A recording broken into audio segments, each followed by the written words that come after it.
इस टॉपिक पर काफ़ी सारे जो क्वेश्चंस हैं वो हमसे मरीज़ों द्वारा पूछे जाते हैं और इसीलिए आज ये टॉपिक चुना गया है कि हम आपको बताएं कि लाइफ आफ्टर किडनी ट्रांसप्लांट में क्या-क्या होता है और आपको किन-किन चीज़ों का ध्यान रखना पड़ता है, आप क्या-क्या लाइफ में कर सकते हैं इजीली। तो जब आप एक किडनी फेलियर पेशेंट का किडनी ट्रांसप्लांट किया जाता है, जो आपको नई किडनी लगाई जाती है, वो किडनी जो होती है या कोई भी ऑर्गन फॉर दैट मैटर, वो आपकी बॉडी के लिए नया है, फॉरेन ऑर्गन है।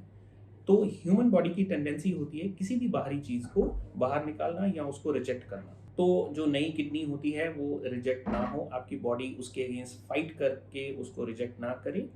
इसके लिए आपको बहुत सारी ऐसी मेडिकेशंस दी जाती हैं during and before the transplant and after the transplant, ताकि आपकी बॉडी की जो इम्यूनिटी है बाहरी चीज़ों से, बाहरी ऑर्गन से लड़ने की जो शक्ति है वो कम हो जाए।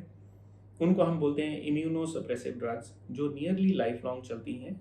उनकी डोज अप्स एंड डाउन्स होती है पर नियरली लाइफ लॉन्ग चलती हैं। तो उसकी वजह से आपकी रोगों से लड़ने की जो शक्ति है वो कम हो जाती है और आपकी बॉडी अच्छे से किडनी को या बाहरी ऑर्गन को एक्सेप्ट कर लेती है, तो उसकी लाइफ बढ़ती है। पर इसके साथ कुछ प्रॉब्लम्स भी एसोसिएटेड हो सकती हैं।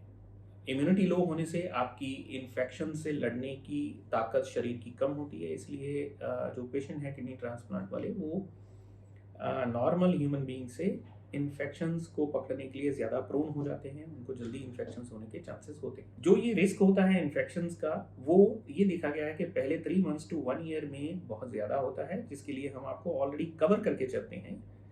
जब ये 1 साल का पीरियड निकल जाता है, तो ये देखा गया है कि ये रिस्क काफ़ी हद तक कम हो जाता है।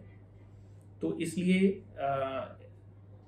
शुरुआती पीरियड को छोड़कर ये भी देखा गया है कि जो किडनी ट्रांसप्लांट के हमारे पेशेंट हैं वो अपनी नियरली नॉर्मल लाइफ जो है वो जी पाते हैं, अपना काम अच्छे से कर पाते हैं। They go out to the offices, they go out in public और अपना काम अच्छे से कर पाते हैं और अपनी लाइफ जी पाते हैं।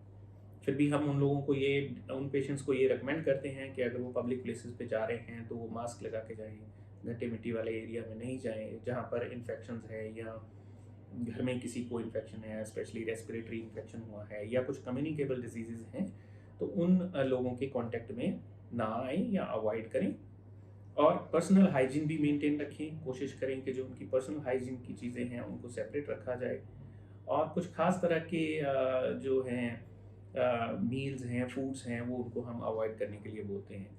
तो ओवरऑल ये देखा गया है कि किडनी ट्रांसप्लांट के बाद जो एक मन में डर होता है कि हम बहुत सारी चीज़ें नहीं कर पाएँगे, ऐसा नहीं है। आप नॉर्मली आपकी क्वालिटी ऑफ लाइफ एक पेशेंट की किडनी ट्रांसप्लांट के बाद बहुत ही अच्छी हो जाती है, क्योंकि आपको एक नई किडनी मिलती है, जो कि आपके जो जो नॉर्मल किडनी होती हैं, वैसे ही फंक्शन कर पाती है और आपकी हेल्थ, आपकी बॉडी बेटर सिचुएशन में होती है और आप अपनी नॉर्मल लाइफ जी पाते हैं, अपनी फैमिली के साथ क्वालिटी टाइम स्पेंड कर पाते हैं।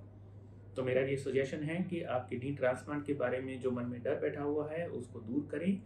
और अगर किसी भी पेशेंट के लिए अनफॉर्चुनेटली किडनीज काम नहीं कर रही हैं और आपके नेफ्रोलॉजिस्ट या यूरोलॉजिस्ट आपको किडनी ट्रांसप्लांट का ऑप्शन दे रहे हैं, तो इस ऑप्शन को आप एक्टिवली कंसिडर करें, so that you get a better quality of life.